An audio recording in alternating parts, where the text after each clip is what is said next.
Welcome back to the podcast, Nathan Hayes, Dr. Vargo, good to be here. man who needs no introduction to IDOC members and those abroad.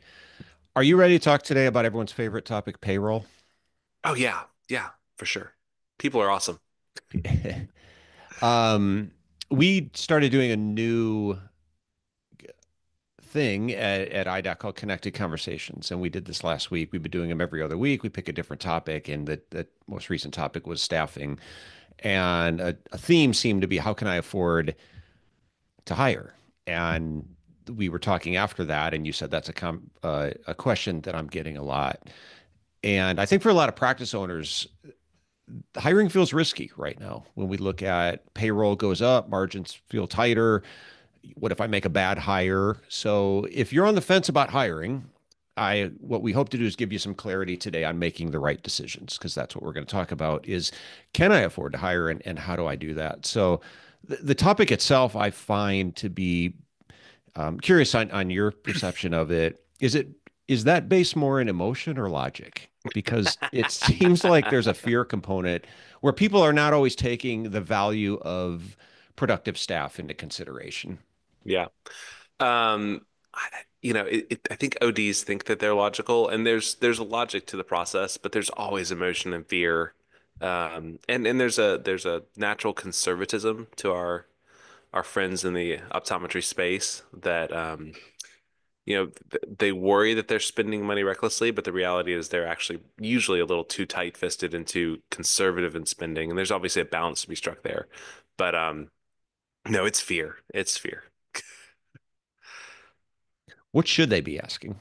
If the question is how can I afford to hire, how what should they be asking then to maybe take their mind off the fear and give them a more pragmatic view of the question itself?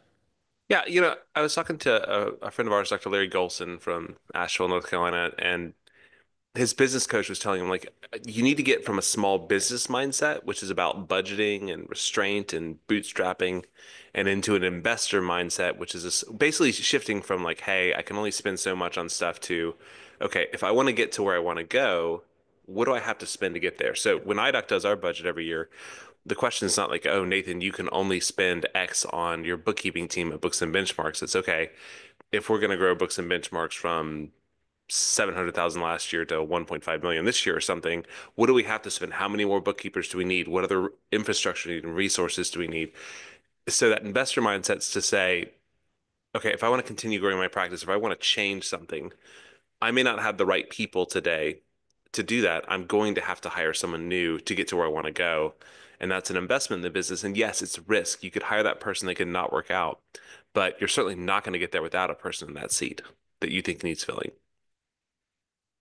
It's sort of a reverse engineering then, looking at where do I want to get to. To use your example specifically of a revenue goal, laying out that revenue goal and then reverse engineering it to the aspects of it and breaking it down to what do I need to do. You can't get there without other people. So would that be fair to say that Yeah. reverse engineering would be a process to look at the growth component? Yeah. And it's there. And I mean, there are numbers to put around it, right? So, like we were talking on our call last week, typical practice is going to spend between, say, 21 and 30% of gross revenues collected, so money in the bank right now, on their non-OD payroll, and then another 15 to 20% on doctors, including the owner if they're on payroll. So, there's some boundaries to say like, hey, if our payroll's below that range, if we're in the teens, it'd be worth asking, are we understaffed? Maybe you are, maybe you aren't. If you're above 30, are we overstaffed or have we had salary creep impact us? And kind of if you're in the middle, maybe you're okay, maybe you're not. Um, and we've seen certainly wages have grown. Inflation's a real thing that's happened the past 3, 4 years is ongoing in some ways. So payrolls have gone up at the historical norm. If you looked at it in the 2010, say, that 21 to 30% we're seeing in books and benchmarks for non-OD staff payroll as a percent of revenue was 18 to 24% 10 years ago, 15 years ago. So we are seeing changes over time that's worth noting. We are also seeing that if 10 years ago you carry one staff member, non-OD staff, for every 150,000 in revenue or so, that now that number's closer to $200,000 on average. So practices are making do with less people as they get more expensive. And that can help at least put some guardrails. And the benchmarks I find as a consultant, it usually will affirm a doctor's intuition about their businesses, but most ODs are pretty intuitive about what their business is. If you feel like you need more staff, you're probably right. Can you repeat those numbers real quick? Because we're pretty familiar with those, but those two metrics came up on the call I was referring to. We did the Hmm. connected conversations, but when you refer to the metric of one full-time employee for X amount of revenue, and also Yeah. from a budgetary standpoint, what percentage of payroll should make that up? Can you can Yeah. just to Yeah. Sure. repeat yourself? Because Yeah. I don't know if Absolutely. everybody knows that. We'll pause. Okay. So let's do trends. As a percentage of revenues in 2010, 2012, that's when the Esler and SIBO were putting out the MBA program. Um, non-OD staff was at like 18 to 24% of revenues is what you'd expect to spend on those, or the typical practice, your middle 60% of practices would spend about that on that. In books and benchmarks with our 150 or so practices reporting, that ranges up to 21% of revenues to 30% of revenues. And two things are happening there. One is as practices get more medical, they tend to carry more staff. And so a practice that's more service oriented is just going to have a bigger staff. And the other thing is just wage inflation, in particular, in the past several years, is driving that. So that's sort of if you want to like eyeball your payroll, just take your non-OD staff, wages, taxes, benefits, put that number and divide it into your total collections, so that sort of the money hits the bank over the year. 20 to 30% is probably the range, and most practices is probably like 20 to 27% is where you want to fall.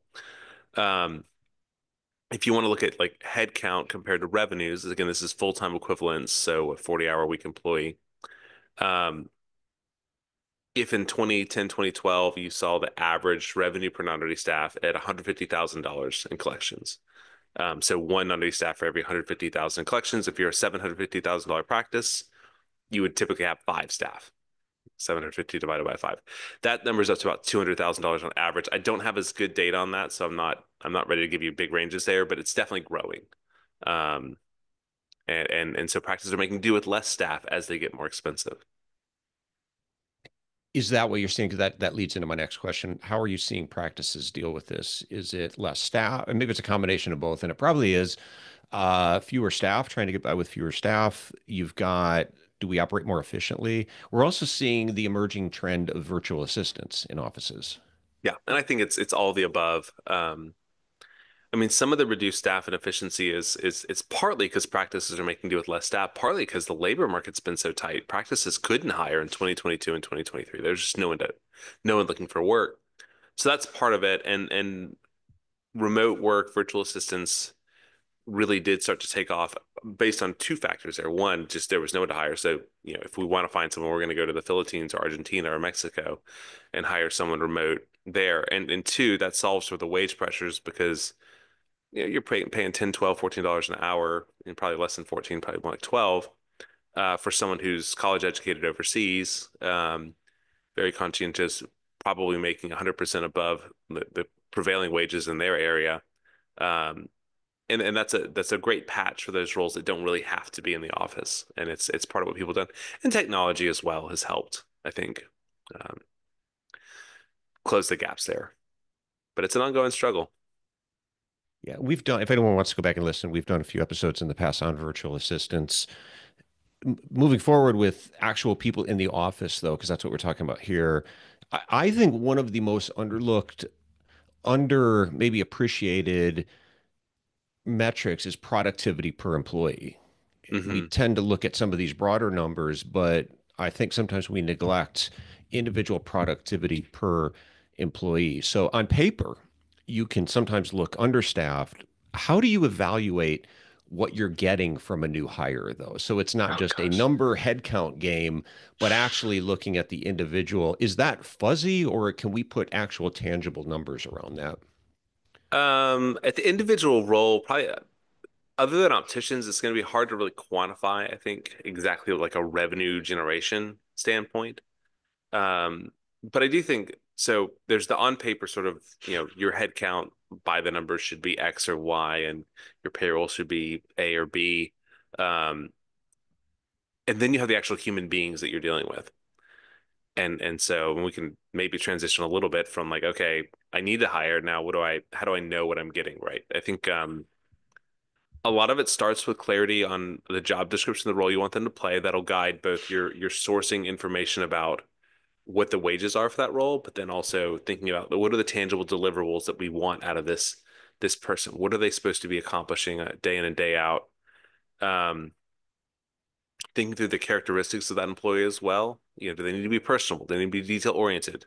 Those two don't necessarily go together. So, thinking through what you need out of that employee as well on the hiring side, because the hiring part, I think we both agree the hiring is probably the most critical part of this process as much as anything else. Managing on the back end, fine. But if you get a conscientious, high performing person, they're pretty much going to do well so long as you don't get in their way or really discourage them. Um, so there's one, I think, but I think for any role, there's going to be some metrics, KPIs to look at for how they're doing. So it's a receptionist, it's how full is the schedule staying, how fast do we answer the phones, what other roles they play in terms of, selling through contacts or making sure that we do our pre-authorizations on time. If it's a technician, it's going to be probably time in pretest, keeping it as fast as possible, but also the accuracy of those pretest numbers you're getting so that it makes the doctor more efficient in the lane. Opticians are pretty straightforward. Billers are pretty straightforward in terms of collections and keeping your aging reports under control. And then managers are kind of a traffic cop that keeps everyone running so the doctor can focus on just caring for patients. Um, that's probably the fuzziest one to really measure other than overall results for the practice. But I think as you get a higher end, I mean, one, we like the maxim of hire slow, fire fast.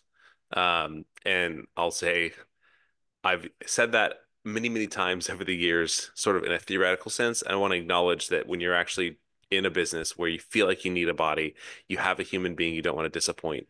It can be hard to be disciplined to wait for the right person on the hiring side if you feel understaffed, and also to have the courage and conviction to separate and move on from someone if they're just not the right fit, if they're not performing in the role.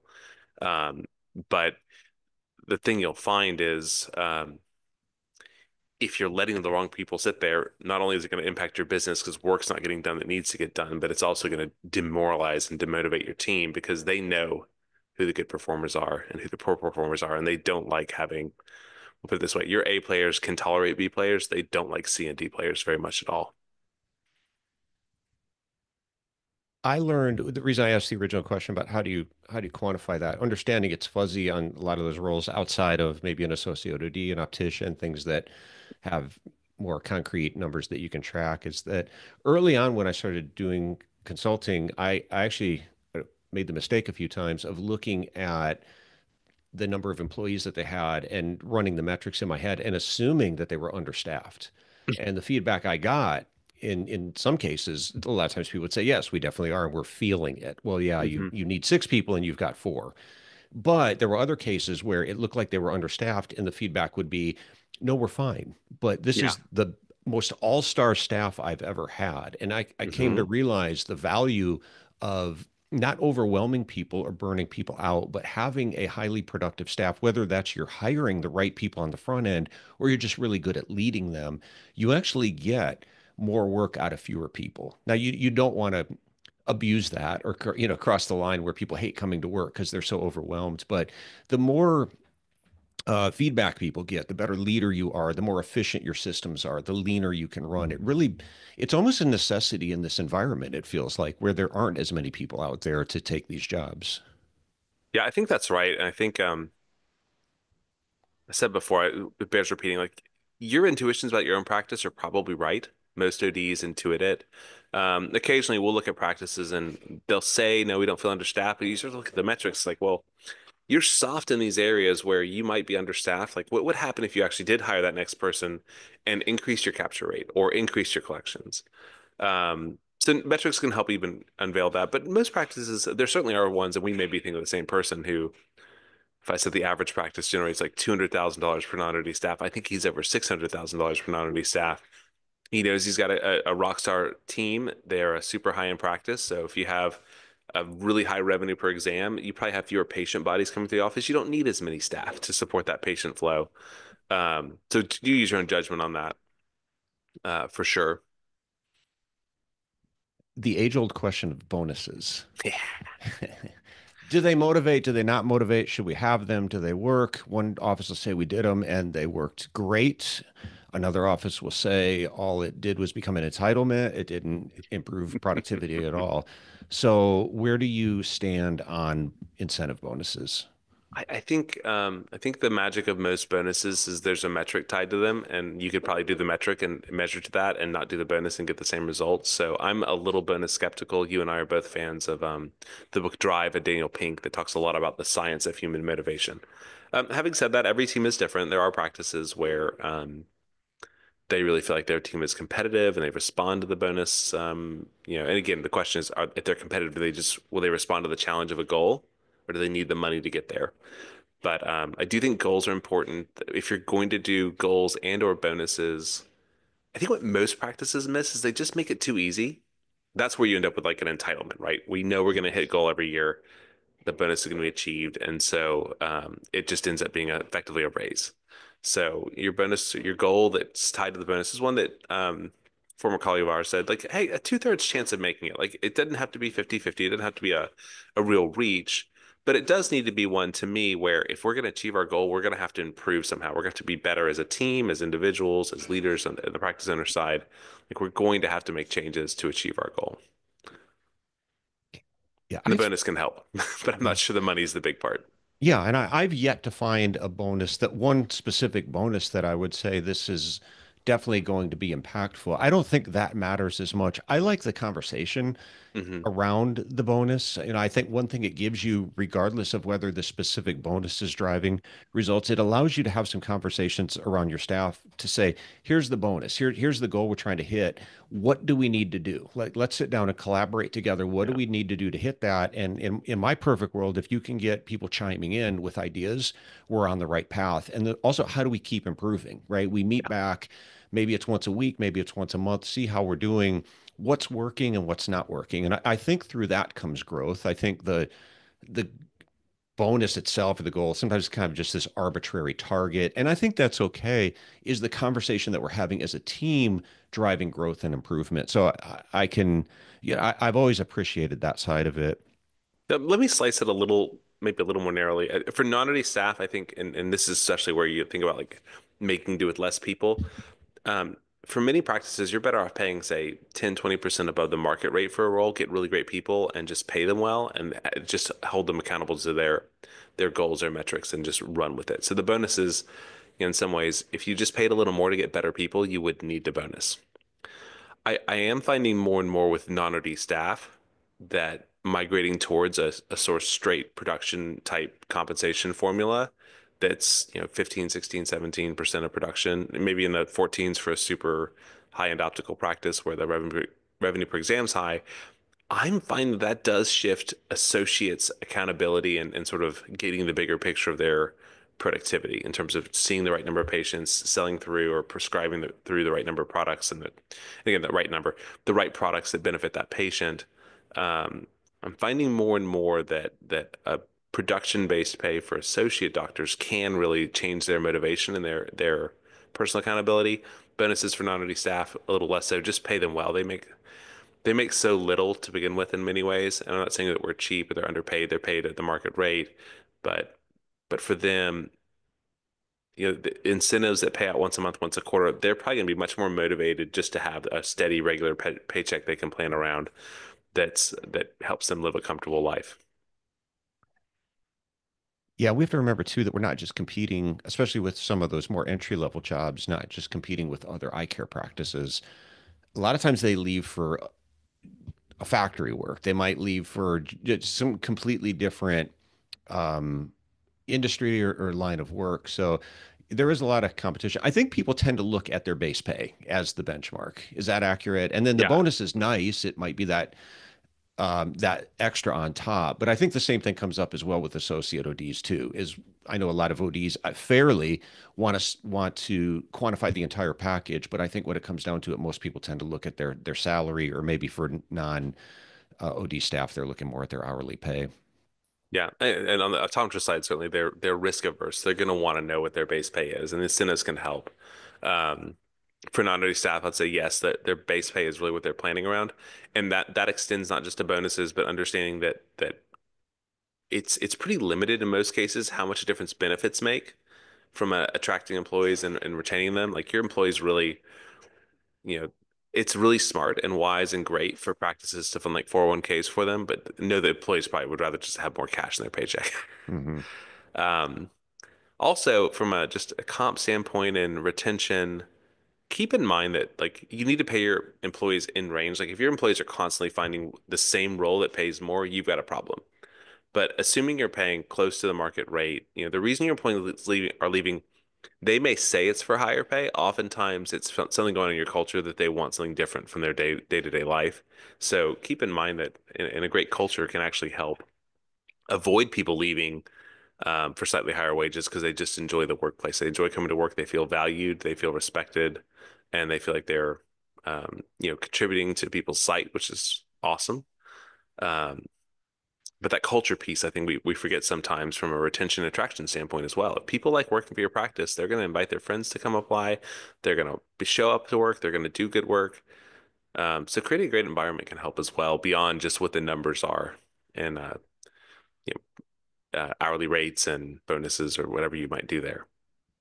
Yeah, it's a great point. I think it's critical, especially today, where you can't necessarily afford for people to leave as easily. You had the luxury before when we had enough staff, you could afford to hire more people, maybe even overstaffed at times where if somebody Hmm. stepped away or somebody wasn't as productive as they could be. But I think it's really put an emphasis these days on both better leadership within the organization to make sure that we're doing the things that we need to do to make sure that people are producing at a high level, but also creating that culture that people aren't going to want to leave. But not everybody. Some people we want to leave. Some people you want it. Let's go back to that hiring slow and fire fast. What is the Nathan Hayes philosophy on it's time for this person to go? We've tried everything. They need to not be working here anymore. Yeah, I think it takes courage and something that our manager at Books and Benchmarks and I have been thinking about is really having the courage to be direct when people aren't meeting expectations, to let them know. They shouldn't be surprised if they're being let go. And also, if you're really direct with the feedback, I mean, some employees will read the writing on the wall and just, self-fire, look for other work because they kind of know they're not performing. There's instances too where practices you hire someone and they're just maybe they're even conscientious, relatively smart. They're just the wrong fit for the role you have them in. And there's been instances where employers will actually help them find another job if you know another practice looking for someone like them. They're just not a fit for you. And so that can be a way to, I wouldn't say you have an obligation to do that, but um, if you have someone that's just kind of a weird fit, but you like them, you might even ask around and see if someone else might be interested in hiring them. I think at the end of the day, if someone's not performing, they know they haven't been performing.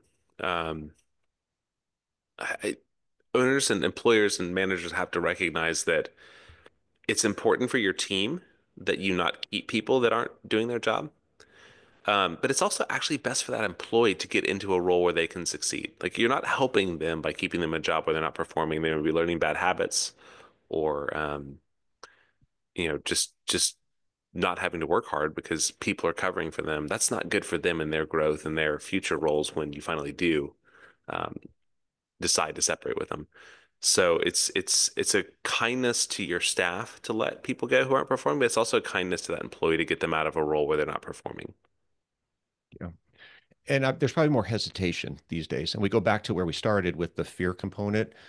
I've always seen this as an issue where an employer has somebody on staff that they know in their head this place would be much more enjoyable to work and more productive without this person there, Hmm. but they're afraid to make the move. And that's probably even more apparent these days because it's harder to Yeah. find people, it's harder to find good people, and I think they're more it's just more aligned with sometimes keeping somebody around longer than they probably should.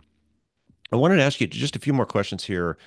One is we've seen over the last few years a bit of a pivot in terms of the practice models going more towards specialty care, not Hmm. exclusively, and not everybody's dropping all their insurance plans, but we've definitely seen the shift toward practices starting to pare back on some of the not be so dependent on the Hmm. vision plans, quicker to get rid of some of the lower reimbursing plans and leaning more into the specialty side of eye care. Do you feel like staffing has had anything to do with that? Because I've heard from some offices saying we can't find as many people and we can't depend on our staff quite as much as we used to. And Yeah. that's caused us to accept and sort of embrace seeing fewer people, slightly lower volume practice, but leaning more into the specialty side of care. I think it's part of it. And I think, I'll speak for myself. I'm kind of agnostic on dropping vision care plans. I'll say like most of the highest revenue per exam practices I know take the major vision care plans, and some of the worst ones actually. If you've got a wealthy patient base that can spend and you know how to sell eyewear, you're not hurting yourself. It's a marketing expense, and that's all.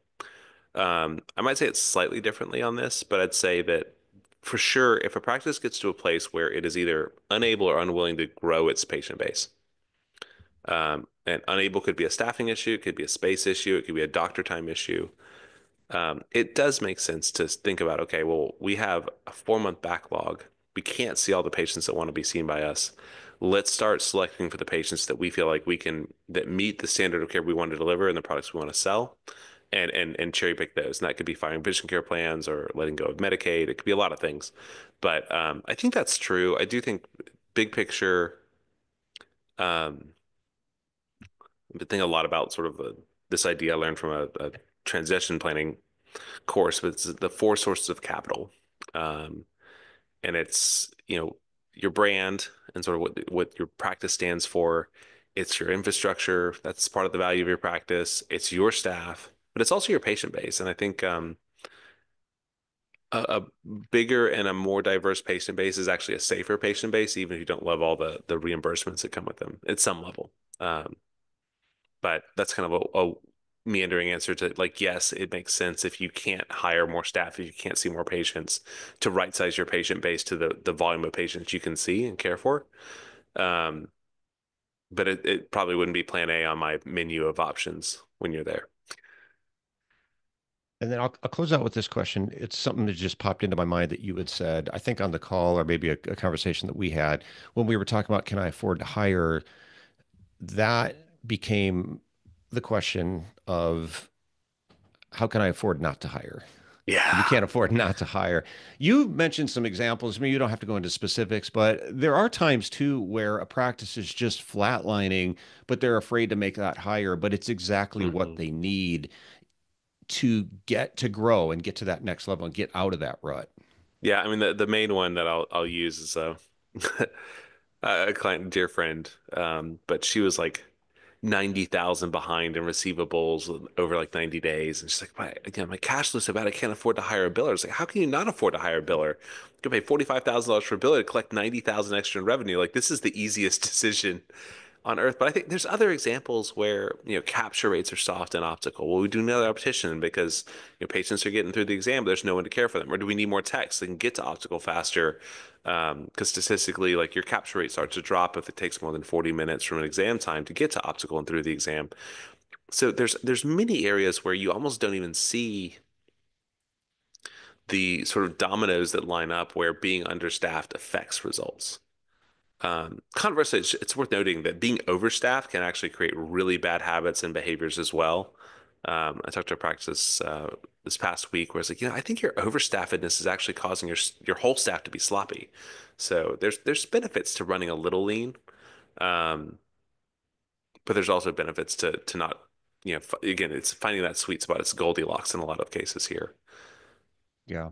And I like the point that was made earlier. I think for anyone right now who maybe feels stuck and they're not sure, they're asking that question, how can I afford to hire? I think it is important to not let fear get in the way, make, you know, practical decisions here, but at the same time, don't lose sight of the big picture. I think sometimes we get caught in the moment and we look at our payroll today and say, I can't afford to hire. But do you have a goal? I mean, do you have a vision? Where do you want to be in 3 months, 6 months, a year? And then reverse engineering it. Look at what do I need? I'm in my head, I keep going back to the book, Who Not How. I don't know if you've read Hmm. that. You read it. Great book, but it really got me thinking things too around designing a goal or making sure that you have that vision, but you need the who's in your life that help you get there. So sometimes that's an investment that might take a short hit, but look at where you want to be and the growth that you'll experience and who you need to help you get there. And in optometry practice, you just can't do it without other people around you. You need to Yeah. delegate, you need support, you need to outsource things. So, don't get so caught in the moment that you let fear dictate the decisions around hiring. Yeah, and I think it's worth considering too, as an investor investing in people, there's really three things you want to get out of that investment in a new person. The obvious one is like we want to grow the revenues and we'll need more bodies to support more patient flow or deliver a higher standard of care. So we, are paid more for delivering great care. So that's one. Um, there are instances where, especially maybe for an older doctor, but any doctor, like you might just hire someone to make the practice easier. Scribes come to mind here, where like I hate charting. Well, hire someone, just pay them to do it, and then you may not make more, you may not drive the revenue, but it just makes your general happiness better. And along those veins too, there are practices that maybe carry one extra part-timer, um, just so we have enough staff to where if one person calls out, we're not just all scrambling all day. So just to make your team a little more anti-fragile, to have enough people to where someone being sick or having a kid calling, stay home sick doesn't blow up your entire operation for a day. So you can think a little bigger about why you're doing it. But I think for me, and this, I'll carry this through to wages too. Like I work with practices. Sometimes you talk to practice and they're paying 30% above average wages for their area. And it's like, well, how did that happen? It's like, well, we just gave raises every year for 30 years and here we are. That's a problem. There are other practices that same situation, paying 30% above market, but no, we paid this intentionally. It's part of our value set. We are attracting great people. They do great work. And we absolutely will live with not taking home as much as owners because we're really paying our team well. And it just makes all of our life easier. So intentionality is a big part of this. And I want to close on a very human point too, because we've been really locked in on the numbers and the metrics, but at the same time, talking with a lot of owners who might be experiencing some burnout in the profession or feeling stressed out, is it worth it to you to pay a little bit more to get some personal freedom back and some happiness back? So if you're going to work and you're overwhelmed and you feel like you're juggling a lot of plates, there's that aspect of it as well. There's the money side, but also you want to make sure that you like going to work, and that is going to require, especially the bigger you get, that's going to require more people too to Yeah. to delegate other tasks to. Yeah. Think about what you hate doing and figure there's someone who likes that. I'll never actually it was it was a course from Dan Sullivan's company, Strategic Coach, and they did this. I was in a group, and they're like, "Okay, everyone, show of hands, who here hates Microsoft Excel?" And fully two-thirds of the hands in the room go up. You know, but then you pause and ask, "Okay, who here loves Microsoft Excel?" You know, I do, and so. For all the stuff that you hate as an owner, there's someone who actually is good at it and could do it for you if you find that person and pay them well. So consider there's people are a part of the solution to your issues, even if they're also probably a major cause of your issues in your office. Nathan, thanks so much for your time today. I think it's an important topic. It's come up a lot. I know if people are wondering how can I afford to hire somebody, that's a question that you're getting a lot. So I hope this helped answer some of the questions. You referenced books and benchmarks before. That's a big part of Hmm. the project that you head up at iDocs. I just want to give you a moment to talk about that and how people would find out more about that before we close out here. Thank you. Yeah, and honestly, if you hear us start talking about the change in metrics from 15, 20 years ago to today, really the genesis of it was I wanted real-time data on overhead profitability, productivity metrics for ODs because it's so much of what I do as a consultant.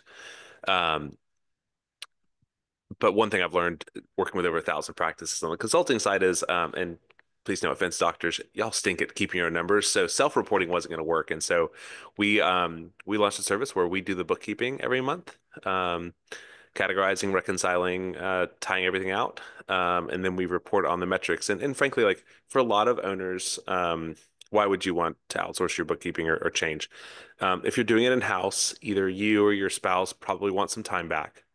Your manager could be focused on your people or other things within the office that are important. So it's about time. And frankly, we're probably better at it than you or your spouse. Not always. If your spouse is a CPA, like I get it, or a tax accountant, and one as one manager is. So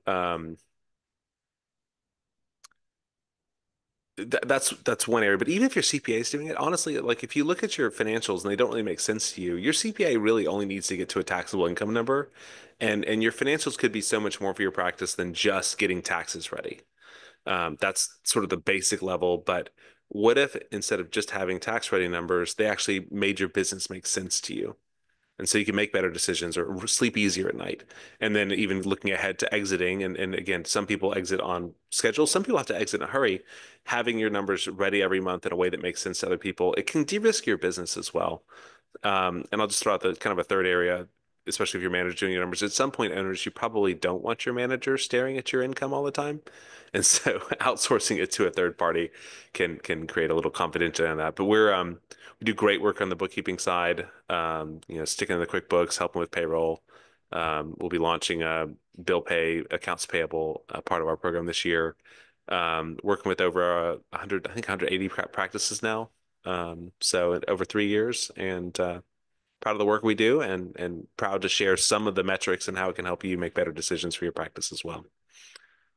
Yeah, and congratulations on all your success with that. It's really been a great addition to iDoc and the services that we offer. And hearing you talk, it really brings us back to the who, not how, right? I mean, as you look at your own practice and what you're doing, what should I be doing that's going to drive the growth? Should I pay for a bookkeeper?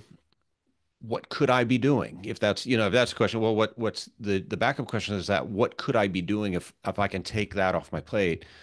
That would allow me to continue growing the practice more than me sitting there and trying to crunch the numbers and probably getting a lot of, from what I understand, from what I've been told, sometimes doctors get the numbers wrong. It's not, it's not always accurate. I'm Yeah, saying that we have a kindly. internal thread with the IDOC finance team on just sort of bookkeeping disasters we've seen. Most of them on the balance sheet, and I'll just say, like for most practices and little financial nerdery, your balance sheet probably doesn't matter that much until it really does, and it's really helpful to have it right. Um, but if you've ever asked the question like, "Hey, my P&L said I netted $200,000. Where did all that money go?" That's a balance sheet question, and if that's keeping you up at night, maybe think about letting us take over your financials so we can help you see where that money is actually going. Well, thank you, Nathan. I think It's you my can find out pleasure. more about books and benchmarks on the iDoc website, And at booksandbenchmarks.com. We've got booksandbenchmarks.com. weekly blogs on there too, so a bunch of resources for you as well. And thank you, Steve. It's always good to talk to you. And for so many years, we just talk in the hallway and be like, we should be recording this. And now we are. And now we are. Multiple It's great. times. So this won't be the last, but always appreciate your insights and all the background experience you have. And we will, until next time, I'm sure you will be on again sometime in the near future. But thanks again for your time today. It's my pleasure. So thanks to Nathan. Thanks everyone for listening. And we will see you next time in the next episode. Thank you.